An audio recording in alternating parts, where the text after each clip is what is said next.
you, Honorable Moderator, for handing me the floor. Today's debate is running on a highly relevant issue.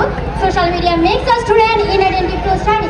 But my dear opponents fail to prove one thing, that social media is a direct cause. They say student waste time. But I ask again, who waste time? The student or the social media itself? Honorable Moderator, according to recent global statistics, China has secured the top position in social media by number of users. With more than 1.1 billion active users, China demonstrated how digital connectivity can unite a massive population through online platforms. Therefore, China's dominance in social media clearly reflects its technology growth and global digital influence.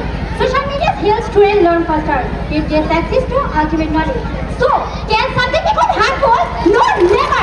Let's say during the COVID period, online education was almost impossible without social media.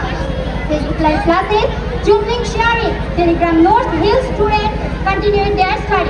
So, the real problem is not the social media, the real problem is the mental willpower.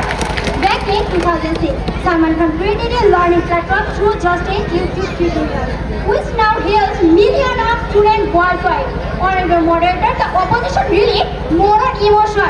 Impress people for only logic can stand the test of the truth. For example, you may cover the sun for the second, but you never stop the lie. Instead of answering our question directly, they change the topic again and again.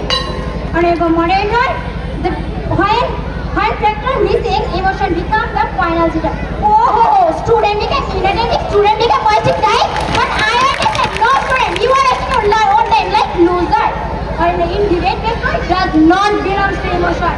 They avoided our question because they knew, but they had no answer. After all kind of logical point, no one can refute social media. We can do a single word, so we don't exit between ourselves. We should speak loudly. Social media is a part and parcel in our daily life. Thank you, Honorable Moderator. Thank you for us.